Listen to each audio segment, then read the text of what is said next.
लखनऊ में परशुराम कथा का आयोजन, धर्म या सियासत का नया फार्मूला। भाजपा के ब्राह्मण नेता ने परशुराम कथा से दिया ब्राह्मण समाज में संदेश। पूर्व उप मुख्यमंत्री दिनेश शर्मा बोले, परशुराम कथा दूर करती है सर्वजन की व्यथा। एपीएस स्कूल में परशुराम कथा, ब्राह्मण नेताओं का जमावाड़ा।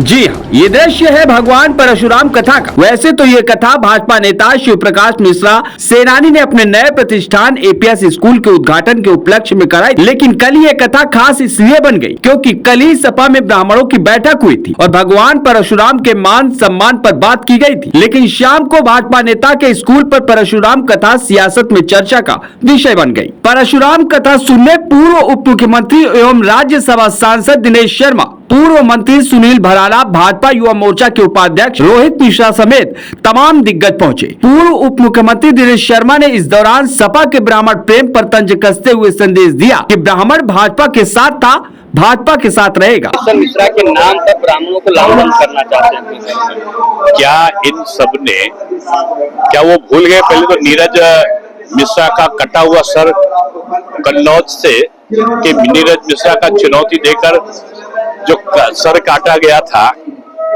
क्या उसको न्याय नहीं मिलेगा? क्या जो इटावा में वाजपेयी परिवार के साथ उत्पीड़ना की गई थी समाजवादियों के द्वारा जाति के आधार पर, उसको लोग भूल जाएंगे? क्या अभी भी पत्रकारों के सम्मेलन में मिश्रा जी कह के मिश्रा जी को निकाल देने वाला वाक्य आज बदल कैसे गया?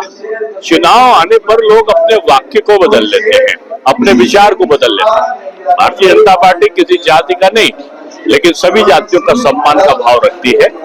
और कुछ लोग हैं चुनाव में वो आदर, और चुनाव के बाद पता चला कि वो कथावाचक में, और कथावाचक में भी वो अगला पिछड़ा अनुसूचित दलित का भेद पैदा करने लगते हैं। पता चलता है जब शासन में आते हैं तो शमशान और कब्रिस्तान में अंतर शुरू कर देते हैं। तो ऐसे लोग सभी जानते हैं। वहीं स्कूल की प्रिंसिपल प्रीति मिश्रा सेनानी उद्घाटन के दिन भगवान परशुराम की कथा कराने के पीछे की वजह बताई। साथ ही बताया कि स्कूल में ऐसी व्यवस्था की गई है कि निर्धन बच्चों को भी अच्छी पढ़ाई का अवसर मिले। देखिए, शिक्षा सबको दी जाती है और शिक्षा देने में कोई अमीर और गरीब नहीं होता है। शिक्षा सबके एक बराबर दी जाती है। अगर कोई बहुत अमीर घर का बच्चा भी हमारे विद्यालय में पढ़ने आ रहा है और कोई गरीब घर का बच्चा हमारे विद्यालय में पढ़ने आ रहा है, तो उसके बच्चे की शिक्षा तो एक ही दी जा रही ना।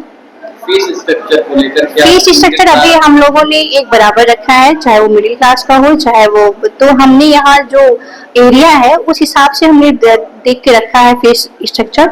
और जो सक्षम नहीं है फीस देने के लिए, उनका अलग से आधारित कोटा हमने बनाया है उनको शिक्षा देने के लिए। जी, शिव परशुराम कथा के माध्यम से हम बच्चों को ये संदेश देना चाहते हैं कि अपने जीवन के प्रति बच्चों को एक लगाव होना चाहिए। उनको अपने जीवन में क्या करना है ये सोचना चाहिए, उनको उस चीज में मेहनत करना चाहिए।